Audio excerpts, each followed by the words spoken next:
अस्सलाम वालेकुम। उम्मीद करता हूँ कि आप सब खैरियत से होगी। मैं आपका होस्ट अब्दुल्ला एहसान लेकर आया है एक और नई वीडियो के साथ, और टॉपिक जो है वो जो हमारी पिछली वीडियो थी उसी के बारे में ही है, मसल फेलियर। अगर आपने वो अभी तक हमारी वीडियो नहीं देखी तो वो लाजमी पहले देखें, उसके बाद आपको इस वीडियो की ज़्यादा अच्छी तरीके से समझ आएगी। तो टाइम नहीं ज़ाया करते, सीधा हम अपने टॉपिक पर आते हैं। फरहान भाई, तो बताइए मसल फेलियर के बारे में। अस्सलाम वालेकुम। उम्मीद है आप सब खैरियत से होंगे और अल्लाह ताला आपको अपनी हिफ्ज़-ओ-मान में रखें। तो आज हम शुरू करते हैं अपना टॉपिक। लास्ट टाइम जो हमारा मसल और माइंड कनेक्शन का वीडियो था उसमें हमने बात की थी मसल फेलियर के ऊपर।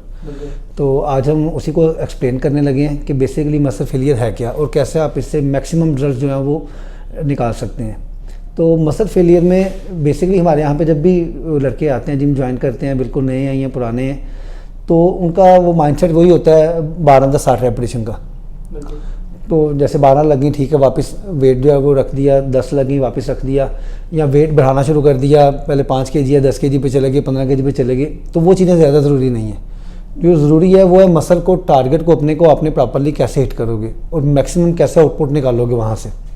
ठीक है। तो मसल फेलियर जो है बेसिकली उसमें जो आपको उसके ऊपर जो ध्यान रखना है कि मसल फेलियर अपने मैक्सिमम तक कैसे लेके जाएंगे। तो उसमें यह है कि आपका जो टारगेट रेपिटेशन है आप उससे ऊपर देखें कि आप उससे ऊपर कितनी मैक्सिमम रेपिटेशन जो परफॉर्म कर सकते हैं। उसमें अब वेट जो आपको सपोज अगर आपने 5 kg उठाया हुआ है तो सबसे पहले तो आपने परफॉर्म उसको अच्छे से करना है। और लास्ट टाइम जैसे हमने बताया था आपको कि माइंड का कनेक्शन होना बड़ा ज़रूरी है उसके साथ। तो उसके बाद आप देखें आपकी 8, 10 या 15 और मसल फेलियर क्या है अभी। तो उसकी एग्जांपल हम ऐसे दे सकते हैं कि जो बाइसेप का अभी, ठीक है ना, तो बाइसेप डंबल कर्ल पे ही हम आ जाते हैं। लास्ट टाइम भी हमने इसी की एग्जांपल दी थी आपको। तो ये सभी मसल पे अप्लाई होगा आपके। तो जैसे बाइसेप कर्ल अभी मैं लगा रहा हूँ तो 1, 2, 3, ठीक है। अब 12 पे आ गए, 14 पे आ गए। अब मैंने एफर्ट की, ठीक है, यहाँ तक आया, नीचे चला गया। मैंने एक दफ़ा दोबारा एफर्ट की, फिर एफर्ट की, नहीं आया, मैंने वापस रख दिया। तो ये आपका होगा बेसिकली मसल फेलियर। ऐसा नहीं कि आप थके नहीं है लेकिन 12 रेपिटेशन हो गए तो क्योंकि 12 हो गए तो मैं रख रहा हूँ। बिल्कुल, आपने उसको मैक्सिमम उसकी जो स्ट्रेंथ है वो आपने यूज़ करनी है और मैक्सिमम मसल फाइबर प्रोड्यूस करने हैं ताकि आपका जो मसल है वो अच्छे से ग्रोथ कर सके। ठीक है। तो इसमें यानी कि जैसे हमने बताया कि आपने मैक्सिमम तक देखना है कि आप कहाँ तक लेके जा सकते हो। और मैक्सिमम ऐसे होगा कि ये नहीं है कि यहाँ पे आपने कर लिया, ये हिलना जुलना शुरू कर दिया, ये चस्का लगा रहे हैं तो आपने जो पोस्टर है वो ख़राब कर दिया, ठीक है ना, कि हिप को ऊपर उठा लिया या दाएं बाएं। नहीं, अच्छे पोस्चर के साथ स्लो रेपिटेशन और मैक्सिमम, तो ये तीनों चीज़ों मिलके जो है ना आपको आपके मसल को एक अच्छी ग्रोथ देंगी। आप इसमें मेरे जैसे थोड़ा सा वेट भी मैटर करता है। हाँ बिल्कुल, वो जैसे हमने पहले भी हम इसके ऊपर बता चुके हैं, इतना थोड़ा भी नहीं। हाँ बिल्कुल, हाँ आपका जितना भी आपने वेट कैरी करना है ना, तो टारगेट बेसिकली आपका वेट नहीं है। यानी कि आपने हैवी वेट पे परफॉर्म करेंगे तभी बनेंगे, आप अच्छे से परफॉर्म करेंगे तब बनेंगे, तब आपका मसल ग्रोथ करेगा।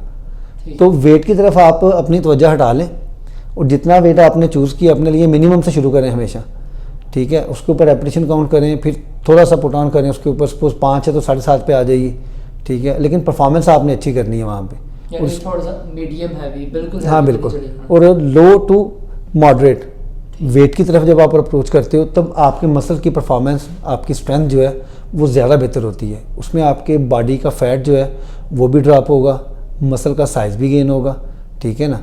तो इसके ऊपर भी इंशाल्लाह हम नेक्स्ट जो वीडियो होगी वो इसी टॉपिक के ऊपर लेके चलेंगे आगे, इसमें कि long term exercises, short term exercises, ठीक है ना, और उसका जिसमें कार्डियोवास्कुलर भी होगा और एंड्योरेंस भी होगा। तो इसके ऊपर भी हम एक्सप्लेनेशन देंगे। लेकिन फ़िलहाल जो हमारा था मेन मकसद वो आप लोगों को बताना था कि जो मसल फेलियर है वो बहुत ज़रूरी है आपकी एक्सरसाइज में, आपके मसल की ग्रोथ के लिए। हर सेट में, हर एक्सरसाइज, बिल्कुल हर सेट के अंदर है, हर एक्सरसाइज के अंदर आपने उसको मैक्सिमम तक लेके जाना है। आपने देखना है कि आपकी स्ट्रेंथ है कितनी बेसिकली। और मसल फेलियर के लिए दूसरी टेक्निक्स भी यूज़ करते हैं, सुपर सेट, ड्रॉप सेट। हाँ बिल्कुल, उसमें वो अभी मॉडरेट लेवल पे आ जाएंगे, एडवांस पे, कि जैसे आपने मसल फेल किया है तो उसके बाद आप मैक्सिमम तक लेके जाने के लिए उसको आप क्या करेंगे जी, आप उसको ड्रॉप सेट के वेट रिड्यूस करना शुरू कर देंगे। जितना भी आप वेट लगा रहे हैं उसका 25%, ठीक है। उसके बाद आप सुपर सेट ऐड कर सकते हैं कि 2 सेट, ट्राई सेट, 3 सेट इकट्ठे कर लिए, ठीक है ना। तो ये चीज़ें भी हम इसके ऊपर भी इंशाल्लाह एक्सप्लेनेशन देंगे इंशाल्लाह आगे चल के। तो फ़िलहाल बेसिकली क्योंकि हम लेके चल रहे हैं बिल्कुल बिगिनर्स को, तो बिल्कुल जो नए बच्चे हैं उनके लिए सुपर सेट या ड्रॉप सेट वो उसको अच्छे से परफॉर्म ही नहीं कर पाएंगे, ठीक है। तो जैसे कि पहले हमने बात की कि माइंड कनेक्शन होना ज़रूरी है, तो माइंड कनेक्शन के साथ आपने एक ही सेट लगाइए, लेकिन उसको बिल्कुल मैक्सिमम तक लेके जाइए, उसकी इंतहा तक लेके जाइए जहाँ तक आप लेके जा सकते हैं उसको। बिल्कुल ठीक। और इसमें आपका मसल सोरनेस, ठीक है ना। अब हमारे यहाँ पे एक और कॉन्सेप्ट यहाँ पे है कि जी कि जो मसल सोरनेस जिसको हम आमतौर में गिल्ट कहते हैं जी, वो 2 से 3 दिन बस रहते हैं स्टार्टिंग में, उसके बाद नहीं रहते।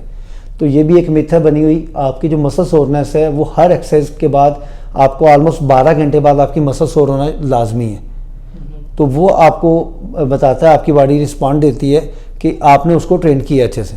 यानी कि अगर मैं चेस्ट ट्रेन की है मैंने कल, बिल्कुल, आज अगर मुझे दर्द ये सोरनेस नहीं हो रही, इसका मतलब वो अच्छी, इसका मतलब कि आपने प्रॉपरली मसल को हिट नहीं किया, आप वेट ही उठा के आ गए वहाँ पे। यानी तो एक साल की मजदूरी कर हाँ, आपने मजदूरी कर लिया, वो उजरत नहीं मिली आपको उसकी। बिल्कुल ठीक। तो इसलिए जो सबसे मेन चीज़ है कि मसल फेलियर के साथ साथ और माइंड कनेक्शन, ठीक है। पहले नंबर पे आपका माइंड कनेक्ट होना चाहिए मसल के साथ, जैसे हमने पहली वीडियो में बताया था। उसके बाद मसल को मैक्सिमम हिट करना है आपने, ठीक है। तो ये 2 चीज़ें बड़ी ज़रूरी हैं इसके लिए। अच्छा, मसल सोरनेस के लिए एक और सवाल था कि लोग, या मैं खुद पहले समझता था कि 1 महीना सोरनेस या गिल्ट रहेगी, उसके बाद नहीं रहेगी। वही इसमें यही मिथ है ना हमारे बीच में यहाँ पे कि हमें जो फिटनेस जो एजुकेशन है वो नहीं हमें प्रोवाइड की जाती। तो जो मसल सोरनेस है इसको बेसिकली हम कहते हैं डिले ऑनसेट मसल सोरनेस। तो ये आपकी ऑलमोस्ट जब आप अच्छे से मसल को किसी को भी ट्रेन करते हो, वो टीयर होगा, ठीक है, लैक्टिक एसिड रिलीज होंगे, तो उसके बाद ये 12 घंटे बाद आपका मसल सोर होना शुरू हो जाता है। बेशक आप एक्सपर्ट लेवल पे या बिल्कुल ये बिगिनर से लेके आप एडवांस लेवल तक वो मसल सोर होगा आपका। और ये 12 घंटे बाद आपकी सोरनेस शुरू होगी और ये 48 से 72 घंटे तक आपकी सोरनेस रहती है। अगर आपकी रिकवरी बहुत अच्छी है, आपकी डाइट बड़ी अच्छी है, नींद आपकी बड़ी अच्छी है, तो आप सप्लीमेंटेशन ले रहे हो रिकवरी के लिए, BCAA ले लिया या ग्लूटामाइन ले लिया या कैसिन वगैरह ले रहे हो, तो ये मे बी 48 आवर में रिकवर कर जाएगा। अगर थोड़ा आपकी रिकवरी स्लो है तो मैक्सिमम 3 दिन तक तो ये मसल सोरनेस जाती है। लेकिन हाँ, अगर 4 या 5 दिन आपको सोरनेस आ रही है तो इट मीन्स कि आपकी जो रिकवरी प्रोसेस है बहुत ही स्लो है, तो आपको फिर उसके ऊपर भी फोकस करना पड़ेगा साथ। लेकिन बेसिक चीज़ें ये हैं, वो यही है कि मसल सोर होना ज़रूरी है। ठीक हो गया। ये आपको साइन देता है, ये आपको बताता है कि आपने अच्छी इंटेंसिटी के साथ, अच्छे फोकस के साथ, अच्छे पोस्चर के साथ आपने परफॉर्म किया जिम के अंदर आज। तो मेरे ख्याल से आज के लिए इतना ही। हाँ बिल्कुल, उम्मीद है कि हमारे जो देखने वाले हैं, जो सुनने वाले हैं, उनको इन चीज़ों की काफ़ी हद तक समझ आ चुकी होगी। और जिन लोगों को कुछ भी सवाल पूछना है, कुछ चीज़ की नहीं समझ आई, तो हमने लिंक में अपना एड्रेस वगैरह, अपना फ़ोन नंबर वगैरह दे दिया है। वो फिजिकल विजिट करना चाहे तब भी आ सकते हैं, वो कमेंट भी कर सकते हैं, कमेंट में पूछ सकते हैं अपने, या कॉल कर सकते हैं, व्हाट्सएप पे पूछ सकते हैं, तो वो मोस्ट वेलकम है। ठीक है, तो हम आपको मिलते हैं एक नई वीडियो के साथ इंशाल्लाह। वो जो टॉपिक होगा लॉन्ग टर्म और शॉर्ट टर्म एक्सरसाइज का इंशाल्लाह नेक्स्ट टाइम इसी को हम लेके आएंगे कि शॉर्ट टर्म एक्सरसाइज और लॉन्ग टर्म एक्सरसाइज वो एंडोरेंस की हो, ठीक है ना, मसल बिल्डिंग के लिए हो, चाहे वो कार्डियोवास्कुलर हो, इंटरनल आपके ऑर्गन्स के लिए हो, तो उसके ऊपर इंशाल्लाह एक्सप्लेनेशन करेंगे हम साथ। तो तब तक के लिए इजाज़त दीजिए, अपना ख्याल रखिएगा, अल्लाह ने के बाद। अल्लाह हाफिज़।